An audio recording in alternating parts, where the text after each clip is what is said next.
Hello student, मैं उमेश पांडे। आज आप सभी लोगों के सामने आज के इस वीडियो के माध्यम से क्लास 10 बायोलॉजी के चैप्टर 1 लाइव प्रोसेसेस के क्विज 2 जो कि मल्टीपल चॉइस क्वेश्चंस पर आधारित है। उम्मीद करता हूँ आप लोग पूरी वीडियो को एंड तक देखोगे और सारे क्वेश्चंस के जवाब आप लोग ईमानदारी से दोगे। और मैं उम्मीद करता हूँ आप लोग चैनल अगर सब्सक्राइब नहीं किए होंगे तो चैनल को सब्सक्राइब जरूर करोगे। इस वीडियो स्टार्ट करते हैं।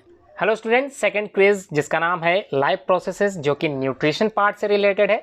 आज इस वीडियो के माध्यम से आप लोग क्विज 2 खेलने जा रहे हो, तो उम्मीद करता हूँ आप लोग सारी जितने भी क्वेश्चंस आप लोगों से पूछे जाएंगे उसका आप लोग सही में जवाब जरूर देंगे, क्योंकि आप लोग इतनी स्टडी कर चुके होंगे जिसमें बोर्ड के एग्जाम्स के जो भी क्वेश्चंस मल्टीपल चॉइस होंगे आप लोग आसानी से कर सकोगे। तो आज की जो क्विज है वो चैप्टर 1 से ही रिलेटेड है। इसके फर्स्ट पार्ट या फिर ये कह सकते हैं न्यूट्रिशन जो पार्ट फर्स्ट है उसी से रिलेटेड सारे क्वेश्चंस होंगे। मैं उम्मीद करता हूँ आप लोग की जो भी स्टडी हुई होगी उससे रिलेटेड आप लोग यहाँ पर जो भी सोल्यूशन देंगे वो बिल्कुल सही होंगे। तो बात करते हैं क्वेश्चन नंबर 1 की, जो आप लोगों को बताना है इसमें राइट आंसर क्या हो सकता है। समझा देता हूँ मैं क्या क्वेश्चन पूछा गया है। आप लोगों को 10 सेकंड दिया जाएगा, उसमें आप लोगों को अपना आंसर बताना होगा। क्वेश्चन कह रहा है प्लांट्स जो है वो ऑब्टेन करता है देयर फूड फ्रॉम, कहाँ से ऑब्टेन करता होगा अपना भोजन। ठीक है, हमको पता है, इसके बारे में थोड़ा सा मैं जानकारी दे देता हूँ हर एक क्वेश्चन के बारे में। प्लांट्स जो कि ऑटोट्रॉफिक मोड ऑफ न्यूट्रिशन करता है और अपना भोजन खुद बनाता है। ठीक है, भोजन क्या करता है, अपना भोजन खुद बनाता है। इस प्रोसेस को, जिस प्रोसेस से भोजन अपना खुद बनाता है, उस प्रोसेस का नाम है फोटोसिंथेसिस। और फोटोसिंथेसिस एक प्रोसेस होती है जिसमें plant as a raw material क्या यूज करता है, कार्बन डाइऑक्साइड गैस और वाटर। क्या होता है ये raw material in the presence of sunlight और साथ में क्लोरोफिल। तो इन्हीं की सहायता से ही प्लांट क्या बना रहा है, अपना भोजन बनाता है। ठीक है, यहाँ पर बात हो रही है प्लांट जो है ऑब्टेन करता है देयर फूड फ्रॉम, कहाँ से ऑब्टेन करेगा। तो 4 ऑप्शन है, देख लेते कौन सा ऑप्शन आपके हिसाब से सही होना चाहिए। पहला ऑप्शन है जो सनलाइट एंड CO2 की बात की जा रही है, या फिर डेड एंड डिकेइंग फूड हो सकता है। तीसरा है इनऑर्गेनिक मटेरियल, या फिर लास्ट में ऑक्सीजन एंड वाटर। तो plants obtain their food from, कहाँ से ऑब्टेन करते हैं, ध्यान रखना प्लांट प्रिपेयर, या यहाँ ध्यान देने वाली बात क्या है, ऑब्टेन की बात की आ रही है। ध्यान रखना ऑब्टेन, ऑब्टेन मतलब क्या होता है, प्राप्त करना। तो अपना जो भोजन है वो पेड़ पौधे कहाँ से प्राप्त कर रहे हैं, कहाँ से उनको भोजन मिल रहा है, सनलाइट से, या फिर सनलाइट एंड CO2 से, या डेड एंड डिकेइंग फूड से, इनऑर्गेनिक मटेरियल से, या फिर ऑक्सीजन एंड वाटर से। क्या आपके हिसाब से सही होना चाहिए। बोर्ड में ऐसे क्वेश्चन आ सकते हैं, तो आप लोगों की जितनी प्रिपरेशन हुई होगी तो आप लोग अपने प्रिपरेशन के अकॉर्डिंग यहाँ पर आंसर देंगे। तो क्वेश्चन नंबर 1 हो गया। टाइम आप लोगों ने ले लिया है, सफिशिएंट टाइम है, आप लोग आंसर दे सकते हैं अभी भी अगर देना चाहें। ठीक है, इसका आंसर आप लोगों को देना है लास्ट में, मैं वीडियो के लास्ट में या फिर व्हाट्सएप के माध्यम से आप सभी लोगों को आंसर बता सकता हूं या फिर बताऊंगा। ठीक है, क्वेश्चन नंबर 2 देख लेते हैं। क्वेश्चन नंबर 2 में सिंपल पूछा गया which of the processes describe autotrophic mode of nutrition. अभी बात की थी आप लोगों से, तो कौन सी प्रोसेस ऐसी होती है जो डिस्क्राइब करती है ऑटोट्रॉफिक मोड ऑफ न्यूट्रिशन को। तो 4 ऑप्शन है आप लोगों के सामने। पहला ऑप्शन फोटोसिंथेसिस, दूसरा है रेस्पिरेशन, तीसरा ट्रांसपिरेशन और चौथा एसिमिलेशन। तो चारों के बारे में मैं थोड़ा बहुत बता देता हूँ। फोटोसिंथेसिस एक प्रोसेस होती है जो मोड ऑफ न्यूट्रिशन किसमें होता है, ऑटोट्रॉफिक मोड ऑफ न्यूट्रिशन के अंतर्गत आती है, और इसमें भोजन जो होता है प्लांट अपना खुद बनाता है, जैसा कि पहले वाले क्वेश्चंस में मैंने बता दिया है, आप लोग सुन सकते हैं प्रीवियस रिमाइंड करके। सेकंड है रेस्पिरेशन। रेस्पिरेशन होता क्या है, आप लोगों को पता है, रेस्पिरेशन में जो लिविंग ऑर्गेनिज्म होते हैं उसमें गैसियस एक्सचेंजेस करता है। ठीक है, 2 तरह के रेस्पिरेशन होते हैं, एक एनिरोबिक रेस्पिरेशन और दूसरा एरोबिक। एरोबिक में जो रेस्पिरेशन होता है इन द प्रेजेंस ऑफ ऑक्सीजन, जबकि एनिरोबिक में अब्सेंस ऑफ ऑक्सीजन में रेस्पिरेशन होता है। ठीक है, उसके बाद तीसरा क्वेश्चन या तीसरा पॉइंट कह रहा है ट्रांसपिरेशन। ट्रांसपिरेशन होता क्या है इसको समझ लेते हैं। The loss of water in the form of water vapour, इसे ही बोलते हैं ट्रांसपिरेशन। एक प्रोसेस होती है जिसमें एक्सेस वाटर क्या होता है, प्लांट्स के बाहर निकल जाता है। ठीक है, उसके बाद डी ऑप्शन में कह रहा है एसिमिलेशन। तो एसिमिलेशन क्या होता है इसको समझ लेते हैं। आप लोगों ने डाइजेस्टिव सिस्टम पढ़ा होगा, उस डाइजेस्टिव सिस्टम में जो स्टेप ऑफ होलोजोइक न्यूट्रिशन में आप लोगों ने स्टेप्स पढ़े थे, जिसमें पहला स्टेप था डाइजेशन, जिसमें पहला स्टेप था इंजेशन, उसके बाद डाइजेशन, उसके बाद एब्सॉर्प्शन, उसके बाद एसिमिलेशन और लास्ट में इजेशन। तो एसिमिलेशन यहाँ पर कहा जा रहा है, क्या ये ऑटोट्रॉफिक मोड ऑफ न्यूट्रिशन में हो सकता है? बिल्कुल नहीं हो सकता, क्योंकि हमको पता है कि हम लोग जो होलोजोइक न्यूट्रिशन करते हैं वो कैसे होते हैं, हेट्रोट्रॉफिक मोड ऑफ न्यूट्रिशन रखने वाले ऑर्गेनिज्म। ठीक है, तो 3 ऑप्शन रह गए, आप लोग बता सकते हैं तीनों में से कौन सा सही होगा। टाइम आप लोगों को प्रॉपर मिल चुका होगा, मैं उम्मीद करता हूँ आप लोग इतने समय में सफिशिएंट होंगी आंसर देने में। ठीक है, क्वेश्चन नंबर 3 बताते हैं क्या पूछ रहा। क्वेश्चन नंबर 3 में सिंपल पूछा गया एंजाइम्स, जैसे आप लोगों ने एंजाइम्स कई तरह के एंजाइम्स पढ़े होंगे, डाइजेस्टिव जूसेस में पढ़ा होगा। जो डाइजेस्टिव सिस्टम में आप लोगों ने डाइजेस्टिव ग्लैंड्स पढ़े थे, उसी में कई तरह के एंजाइम सिक्रेट हो रहे थे, तो सभी एंजाइम्स आप लोग पढ़ चुके थे। एंजाइम्स होते क्या है यही बताना है आप लोगों को। ऑप्शन ए कह रहा है इनऑर्गेनिक कैटलिस्ट होते हैं। कैटलिस्ट बेसिकली क्या करते हैं, किसी भी रिएक्शंस की रेट को बढ़ा देते हैं या फिर किसी भी रिएक्शंस की रेट को घटा देते हैं, इन्हें ही बोलते हैं कैटलिस्ट। ठीक है, अब होते क्या है एंजाइम, इनऑर्गेनिक कैटलिस्ट होते हैं या फिर बायो कैटलिस्ट होते हैं या फिर ग्रोथ प्रोमोटर्स होते हैं या फिर एनर्जी प्रोवाइडिंग मटेरियल्स होते हैं। तो चारों में से आपके अनुसार क्या सही होगा, ये आप लोग कमेंट बॉक्स में अपने आंसर्स के अकॉर्डिंग दे सकते हैं। उसके बाद क्वेश्चन नंबर 4 क्या पूछ रहा है देख लेते हैं। क्वेश्चन नंबर 4 में सिंपल है, heterotrophic nutrition is found in, अभी बात की थी ऑटोट्रॉफिक मोड ऑफ न्यूट्रिशन किस में होता था, प्लांट्स में होता था। Heterotrophic mode of nutrition plants में नहीं होता, बाकी सारे ऑर्गेनिज्म में लगभग होता है। तो हेटरोट्रॉफिक मोड ऑफ न्यूट्रिशन के कितने प्रकार आप लोगों ने याद किए थे, क्या आप लोगों को याद है? एक बार रिमेंबर कर लेते हैं उन सारे प्रकारों को या फिर उन सारे टाइप्स को। तो हेटरोट्रॉफिक मोड ऑफ न्यूट्रिशन में जो टाइप्स आप लोगों ने पढ़े थे उसमें से पहला टाइप था होलोजोइक न्यूट्रिशन, उसके बाद दूसरा आप लोगों ने पढ़ा था सेप्रोट्रॉफिक, उसके बाद लास्ट में आप लोगों ने पढ़ा होगा पैरासिटिक। ये सारे ही भाग होते हैं किसके, हेटरोट्रॉफिक मोड ऑफ न्यूट्रिशन के। अब यहाँ पर क्वेश्चन कह रहा है कि किस तरह का जो हेटरोट्रॉफिक न्यूट्रिशन होता है किस में पाया जाता है। Option A animals and fungi में पाया जाता है, option B plants and fungi में पाया जाता है, या फिर option C plants and animals में, या फिर नन ऑफ द अबव। तो चारों में से कोई नहीं। ध्यान रखना यहाँ पर हेटरोट्रॉफिक का मतलब जितने भी पार्ट्स होंगे हेटरोट्रॉफिक के सभी काउंट किए जाएंगे, इसलिए अपने आंसर्स को अकॉर्डिंग टू टाइप्स ध्यान रख के बताएं। ठीक है, तो प्लांट्स में बेसिकली अगर जहाँ पर प्लांट ऑप्शन आ गया तो उसका आंसर हो ही नहीं सकता, बिल्कुल नहीं हो सकता। अगर आपने ऑप्शन बी और सी में से कोई भी ऑप्शन दिया है तो आपका आंसर गलत हो सकता है। ध्यान रखना, बी में भी प्लांट है और सी में भी प्लांट्स है। तो जब दोनों में प्लांट्स है, जबकि आप लोग जानते हैं प्लांट में कैसा मोड ऑफ न्यूट्रिशन होता है, ऑटोट्रॉफिक मोड ऑफ न्यूट्रिशन, क्योंकि प्लांट्स ऐसे ऑर्गेनिज्म होते हैं जो अपना भोजन क्या करते हैं, खुद बनाते हैं, जबकि हेटरोट्रॉफिक मोड ऑफ न्यूट्रिशन वाले ऑर्गेनिज्म अपना भोजन खुद नहीं बना पाते। ठीक है, समझ में आ गया होगा। उसके बाद क्वेश्चन नंबर 5 में पूछा गया पोटेशियम हाइड्रोक्साइड कैन ऑब्जर्व। तो पोटेशियम हाइड्रोक्साइड आप लोगों ने पढ़ा होगा केमिस्ट्री में, पोटेशियम हाइड्रोक्साइड ये एब्जॉर्व किया जाता है कैसे या फिर किससे, देख लेते हैं। वाटर के अकॉर्डिंग या फिर वाटर से, ऑक्सीजन से, कार्बन डाइऑक्साइड से, या फिर स्टार्च से। तो आपके हिसाब से इसको ऑब्जर्व किया जा सकता है पोटेशियम हाइड्रोक्साइड को, वाटर, ऑक्सीजन, CO2 या फिर स्टार्च। इन चारों में से कौन सा ऑप्शन आपके अकॉर्डिंग सही होना चाहिए। ठीक है, उसके बाद क्वेश्चन नंबर 6 देख लेते हैं क्या बात की जा रही है। क्वेश्चन नंबर 6 में क्या पूछा गया, सिंपल क्वेश्चन पूछा गया nitrogen is essential for synthesis of. तो जो नाइट्रोजन होता है, बात करते हैं नाइट्रोजन जो होता है वो इसेंशियल एलिमेंट होता है किस चीज़ के सिंथेसिस में, क्या स्टार्च बनाने में इंपॉर्टेंट है इसका, जबकि हमने पढ़ा था स्टार्च जो होता है बिल्कुल एज ए वर्क करता है कार्बोहाइड्रेट के तरह या फिर शुगर्स की तरह। तो ये सारे क्या होते हैं, कार्बोहाइड्रेट का ही फॉर्म होता है। सेकंड है ग्लूकोज हो सकता है, जबकि हमने पढ़ा था glucose is also a type of sugar. तो शुगर है तो ये भी किस में काउंट होगा, बिल्कुल ये कार्बोहाइड्रेट में ही काउंट किया जाएगा। उसके बाद अगर हम लोग बात करें फैट्स की, ध्यान रखना कार्बोहाइड्रेट एंड फैट्स दो चीज़ें ये हो गई, इन दोनों से ही हम लोग क्या मिलता है, एनर्जी मिलता है। ठीक है, ये क्लियर हो गई। उसके बाद डी ऑप्शन में कह रहा है प्रोटीन्स। तो जो प्रोटीन्स होती है वो किसकी बनी होती है, ये आप लोगों को ध्यान रख के बताना है। ध्यान रहे जो कार्बोहाइड्रेट होती है उसमें कार्बन, हाइड्रोजन और ऑक्सीजन ये तीनों चीज़ें मिली रहती हैं, जबकि प्रोटीन्स ऐसा एलिमेंट होता है जिसमें नाइट्रोजन ऐड रहती है। तो नाइट्रोजन है तो इसलिए प्रोटीन्स है। तो आप लोगों को आंसर मिल गया होगा, उम्मीद करता हूँ आप लोगों को क्वेश्चन समझ में आ गया होगा।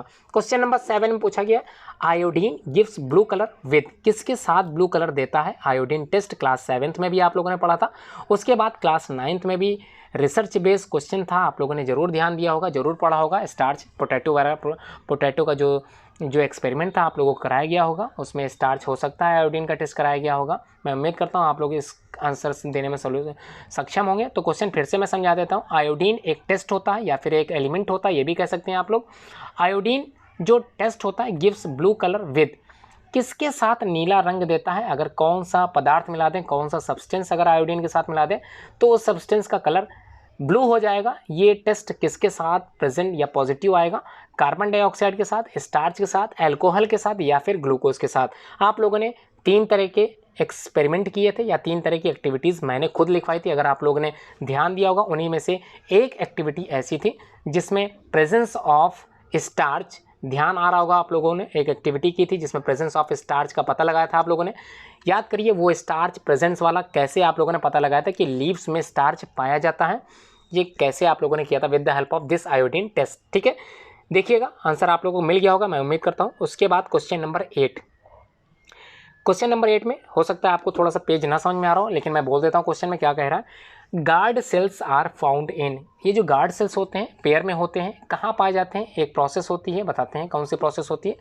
ये जो गैसेस एक्सचेंजेस प्लांट्स में होते हैं बेसिकली डन होते हैं किसके द्वारा, स्टोमेटा के द्वारा। ठीक है, स्टोमेटा होते क्या है, ये माइन पोर्स होते हैं या टीनी पोर्स होते हैं, छोटे छोटे छिद्र होते हैं जो कहाँ होते हैं, पत्तियों की निचली सतह पर होते हैं, at the dorsal surface of the leaves.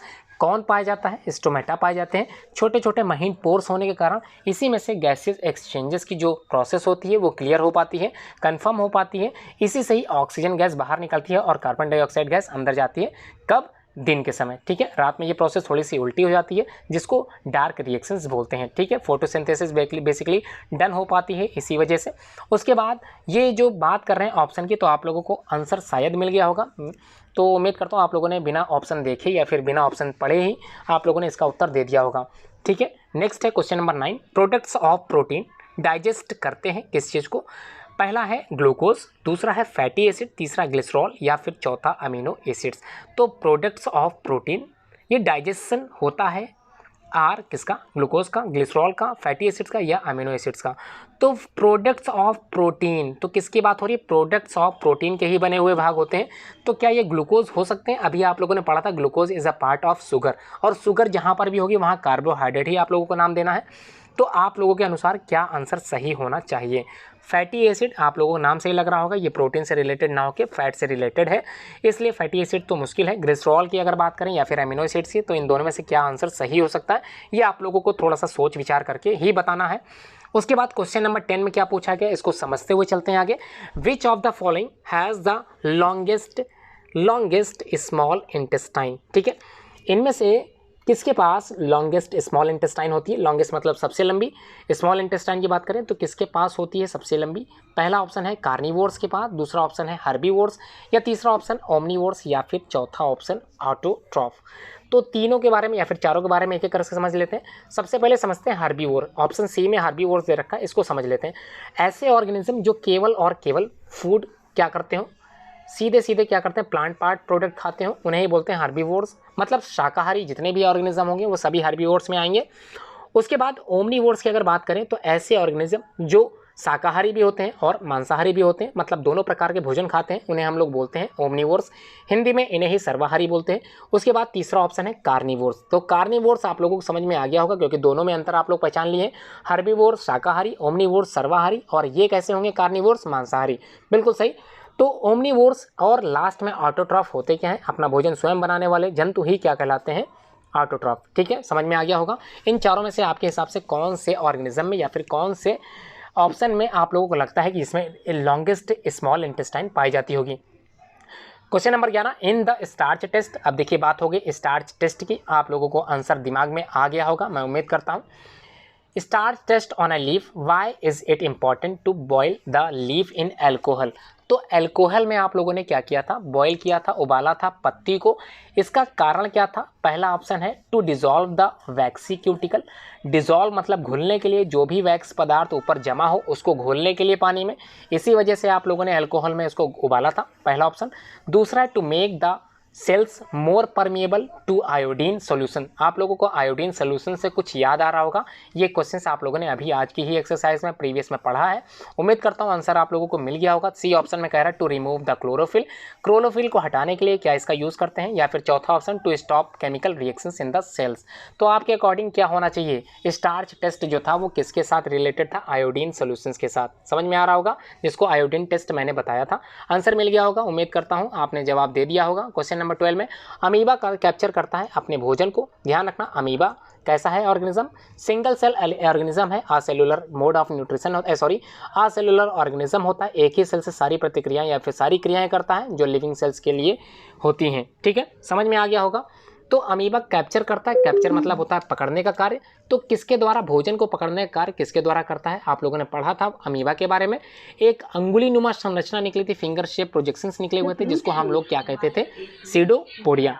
तो सीडोपोडिया की सहायता से भोजन पकड़ने का काम भी करता था और साथ में क्या करता था, लोकोमोशन का काम करता था। आप लोगों ने 9th क्लास में भी लोकोमोटरी ऑर्गन ऑफ अमीबा पढ़ा होगा। तो अमीबा क्या है, एक प्रोटोजोअन्स होता है जिसको हम लोगों ने सेलुलर ऑर्गेनिज्म के अंतर्गत पढ़ा था क्लास 9th में। ठीक है, क्वेश्चन नंबर 13 में देख लेते हैं क्या पूछा गया, इसको भी समझ लेते हैं। आंसर मिल गया होगा 12 का आप लोगों को। 13 देख लेते हैं।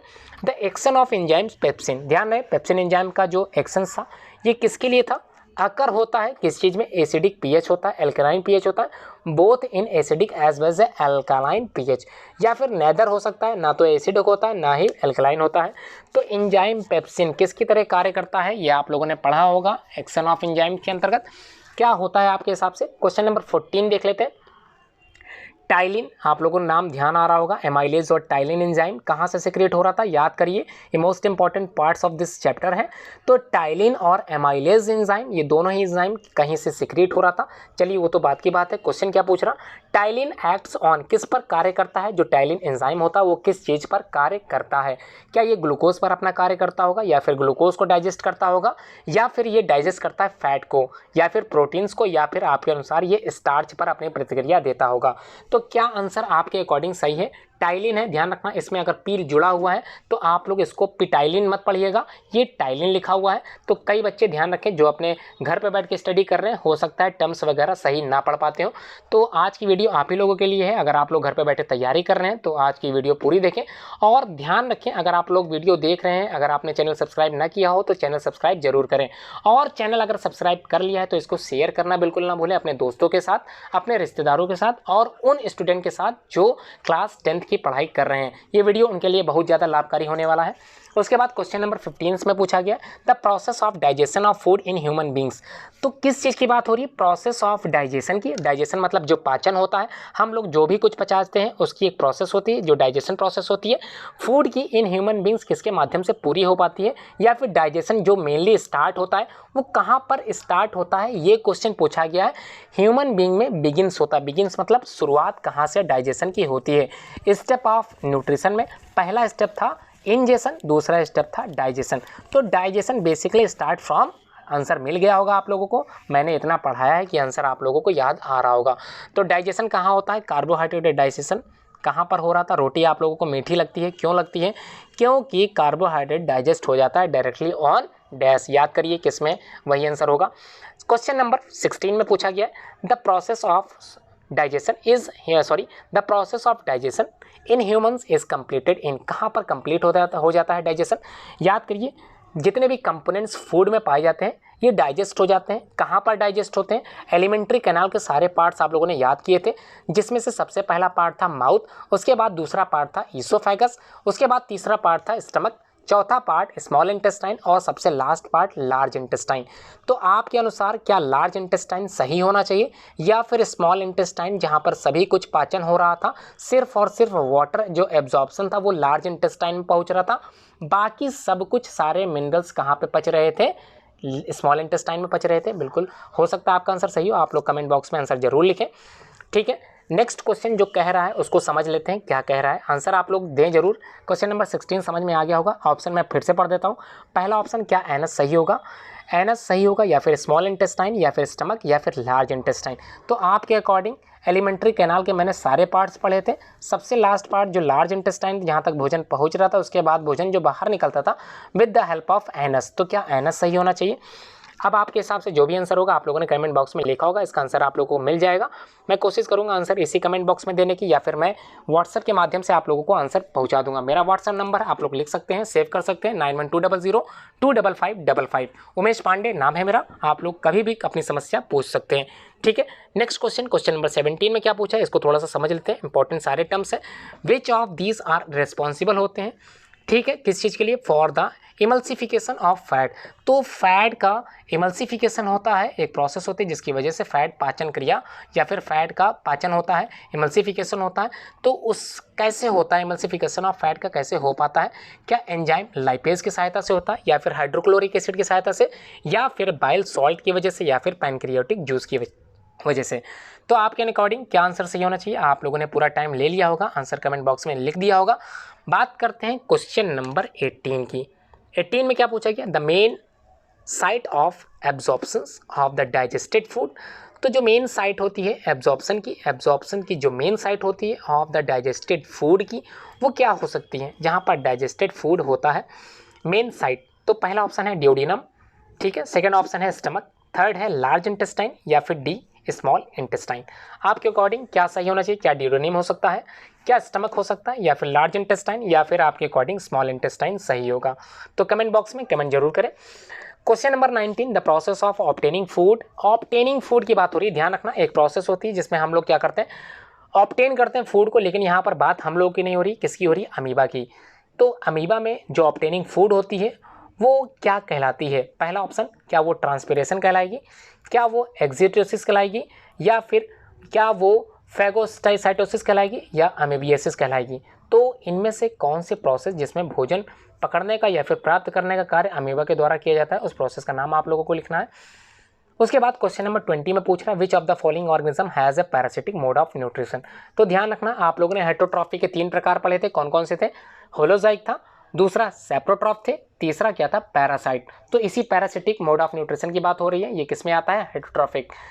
तो इसमें कह रहा है which of the following organism has a parasitic mode of nutrition. तो पैरासिटिक मोड ऑफ न्यूट्रिशन किस में पाया जाता होगा, एज ए पैरासाइट वो ऑर्गेनिज्म वर्क करता होगा। तो क्या आंसर सही होगा आपके अकॉर्डिंग, पहला है ईस्ट, दूसरा है प्लाज्मोडियम वाइवॉक्स, आप लोगों ने नाम सुना होगा, तीसरा है यूग्लिना, चौथा है राइजोपस। तो इन चारों में जो पैरासिटिक मोड ऑफ न्यूट्रिशन होगा वो किस में हो सकता है, आप लोग कमेंट बॉक्स में कमेंट जरूर करें। उम्मीद है आप लोगों ने आंसर लिख दिया होगा, मैं ज़्यादा स्पीड में नहीं चल रहा हूँ क्योंकि आप लोग अपने आंसर्स जरूर लिखें। क्वेश्चन नंबर 21 में पूछा क्या गया, इसको देख लेते हैं। Which of the following enzymes present होता है इन बाइल जूस। तो बाइल जूस कहाँ से सिक्रिएट हो रहा था, लीवर से सिक्रिएट हो रहा है, बिल्कुल सही जवाब है। तो लीवर से सिक्रिएट होने वाला जूस जिसका नाम था बाइल जूस, ठीक है। तो बाइल जूस बेसिकली कौन सा एंजाइम अपने पास रखता है, उसमें कौन सा एंजाइम प्रेजेंट होता है। तो 4 ऑप्शन आपके सामने है, स्क्रीन पे दिखाई दे रहा होगा। पहला ऑप्शन है ट्रिप्सिन एंजाइम, दूसरा है पेप्सिन एंजाइम, तीसरा है रेनिन एंजाइम, या चौथा ऑप्शन नन ऑफ दीज। तो इन चारों में से या फिर इन तीनों एंजाइम्स में से कौन सा एंजाइम्स प्रेजेंट होता है बाइल जूस के अंतर्गत, कौन सा आता होगा, आप लोगों ने कमेंट बॉक्स में कमेंट लिख दिया होगा। क्वेश्चन नंबर 22 की बात करें, द पीएच ऑफ सलाइवा। तो जो आपकी लार ग्रंथियों से स्रावित होने वाला जो लार होता है उसका पीएच क्या होता है, क्या वो एसिडिक फॉर्म में होता है, या फिर वो बेसिक फॉर्म में होता है, या फिर न्यूट्रल होता है, यह आप लोगों को बताना है। न्यूट्रल वाला एक ऑप्शन यहाँ पर रखा है, ऑप्शन बी 7.0 जो कि न्यूट्रल में आता है। आप लोगों ने पढ़ा था, क्या पढ़ा था केमिस्ट्री में, एसिड बेस एंड सॉल्ट वाले चैप्टर में, कि पीएच वैल्यू जिसकी 7 से कम होती है, 6 होगी, 5 होगी, 4 होगी, 3 होगी, 2 होगी, 1 होगी या 0 होगी, तो वो सब्सटेंस क्या कहलाएंगे, एसिडिक कहलाएंगे। जबकि 7 से ऊपर आने वाले जो भी सब्सटेंस होंगे वो क्या होंगे, बेसिक इन नेचर होंगे।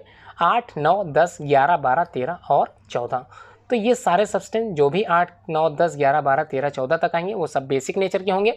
बात करते हैं सलाइवा का पीएच वैल्यू कितनी हो सकती है, क्या 7.4, क्या ये बेसिक हो सकता है, या फिर बी ऑप्शन 7.0 क्या ये न्यूट्रल हो सकता है, या फिर सी 6.8 क्या ये एसिडिक फॉर्म में है, या फिर डी क्या ये फिर से एसिडिक फॉर्म में है 6.2। आंसर आप लोग सोच सकते हैं, तो एक कभी कभी अपने कॉमन सेंस के अकॉर्डिंग आप लोग आंसर बता दिया करिए। देखिए यहाँ पर 2 ऑप्शन तो एसिडिक आ गए, तो एसिडिक वाले दोनों में से कोई एक तो होगा ही, मतलब कहने का ये है कि ये दोनों ऑप्शन जो दे रखे हैं एसिडिक में, तो कभी भी एक ऑप्शन में 2 एसिडिक नहीं हो सकते। तो बिल्कुल पीएच वैल्यू ऑफ सलाइवा ना तो 6.8 हो सकती है, ना 6.2 हो सकती है। अब आप लोगों को आंसर बताना है ए और बी में, ठीक है। क्वेश्चन नंबर 23 पढ़ते हैं, the autotrophic mode of nutrition require करता है, मतलब ऑटोट्रॉफिक मोड ऑफ न्यूट्रिशन पूरा कब होगा, उसको कौन कौन से रॉ मटेरियल मिले तब वो अपना भोजन बना पाएगा। तो आप लोगों ने पढ़ ही लिया था, पहले क्वेश्चन से मैंने इतना एक्सप्लेन कर ही दिया था, आपको आंसर मिल गया होगा। पहला ऑप्शन है कार्बन डाइऑक्साइड एंड वाटर, दूसरा क्लोरोफिल, तीसरा वाटर, या फिर चौथा ऑल ऑफ दीज।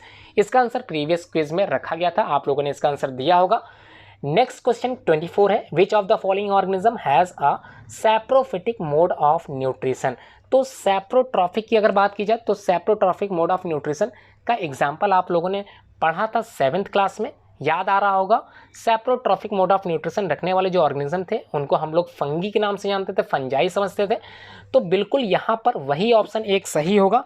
तो चारों में से किस में फंगस रखे हुए हैं, नाम से पता चल जाएगा। अगर आप लोगों ने सही से 9th क्लास में पढ़ाई की होगी तो आंसर आप लोगों को मिल जाएगा।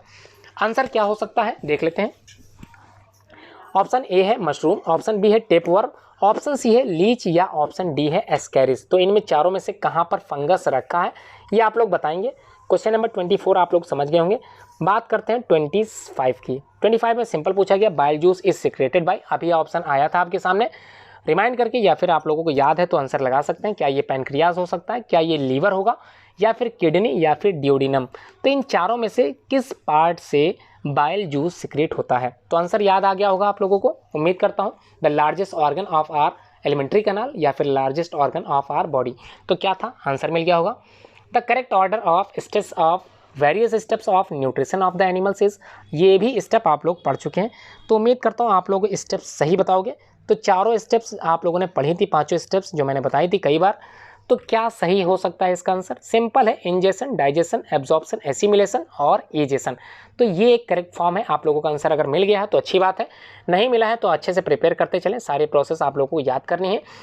क्वेश्चन नंबर 27 ने पूछा the enzymes pepsin and trypsin are secreted respectively, किसके द्वारा सिक्रेट होते हैं यही आप लोगों को बताना है। क्या ये सिक्रेट होते हैं? Option A stomach and pancreas, या फिर option number B pancreas and liver, या सही हो सकता है option C stomach and salivary glands, या फिर option D pancreas and gall bladder.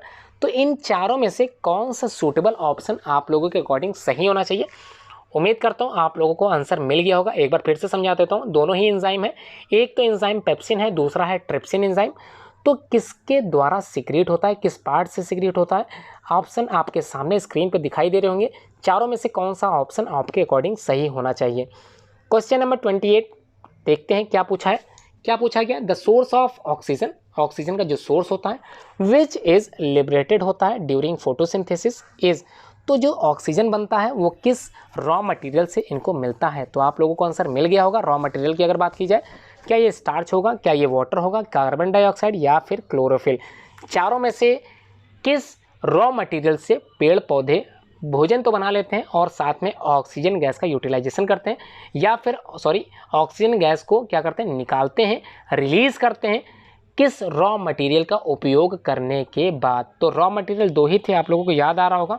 उन दोनों में जिसमें ऑक्सीजन होगी वही तो इसका राइट आंसर हो सकता है। तो ऑप्शन आप लोग समझ गए होंगे, आंसर दे चुके होंगे आप लोग। Question number 29, enzymes of the pancreatic juice help करता है डाइजेस्ट करने में किस चीज़ को? ध्यान रखना, मोस्ट इंपॉर्टेंट क्वेश्चन है ये। एंजाइम्स ऑफ पैनक्रियाटिक जूस, तो पैनक्रियाज से निकलने वाला जो एंजाइम होगा, पैनक्रियाटिक जूस होगा, वो किस चीज़ की हेल्प करेगा एब्जॉर्व करने में या फिर डाइजेस्ट करने में? क्या चीज़ डाइजेस्ट करेगा? पैनक्रियाटिक जूस से निकलने वाला एंजाइम। तो एंजाइम का नाम आप लोगों को पता होगा, आप लोग प्रीवियस क्वेश्चन में देख चुके हैं। इसका ऑप्शन है, ऑप्शन समझ लेते हैं। क्वेश्चन ऑप्शन जो 29 का ए है उसमें प्रोटीन्स एंड कार्बोहाइड्रेट कहा गया, बी में प्रोटीन्स एंड फैट्स है, सी में फैट्स एंड कार्बोहाइड्रेट्स है, और डी में प्रोटीन्स, फैट्स एंड कार्बोहाइड्रेट। तो आप लोगों को याद आ रहा होगा ट्रिप्सिन एक एंजाइम था जो कहाँ से सिक्रेट हो रहा था? पैनक्रियाटिक जूस से। और ट्रिप्सिन जैसा कि नाम से लग रहा है, ट्राई ट्रिप्सिन से ट्री का मतलब होता है तीन चीज़ें पचाने वाला जो भाग है वही हो सकता है। तो तीन चीज़ें आई हैं इस आंसर में, वही आंसर सही होना चाहिए। क्वेश्चन नंबर लास्ट है या फिर 30 क्वेश्चन नंबर की बात करते हैं। Which of the following is the correct statement regarding bile? तो बाइल की अगर बात करें तो इनमें से चारों ऑप्शन में से कौन सा सूटेबल आंसर होगा या कौन सा ऑप्शन सही होगा?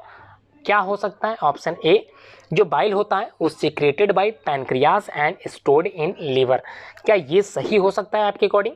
या फिर बी होगा secreted by gall bladder and stored in liver, क्या ये सही होगा? या फिर सी ऑप्शन सही हो सकता है, सिक्रेटेड होता है बाय लीवर के द्वारा एंड स्टोर्ड होता है इन bile duct.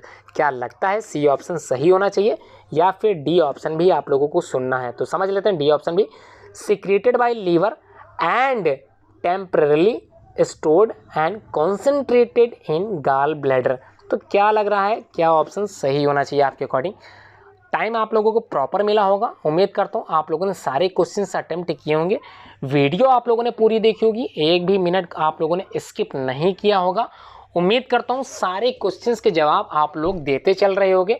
Like share comment करना बिल्कुल मत भूलें और सबसे मोस्ट इम्पॉर्टेंट पॉइंट, अगर चैनल आप लोगों ने सब्सक्राइब नहीं किया है तो चैनल को सब्सक्राइब जरूर करें और चैनल की लिंक को अपने दोस्तों से, अपने रिश्तेदारों से, और जो भी क्लास 10th में बच्चा पढ़ रहा है, स्टूडेंट पढ़ रहा है, उसको आप लोग ये चैनल की लिंक दे सकते हैं, जिससे वो बच्चा भी, वो स्टूडेंट भी इस तरह के जो क्विज़ेस होते हैं, ठीक है, बोर्ड एग्ज़ाम से रिलेटेड, वो रिसीव कर पाए। ठीक है, धन्यवाद। पूरी वीडियो देखने के लिए आप लोगों का बहुत बहुत शुक्रिया।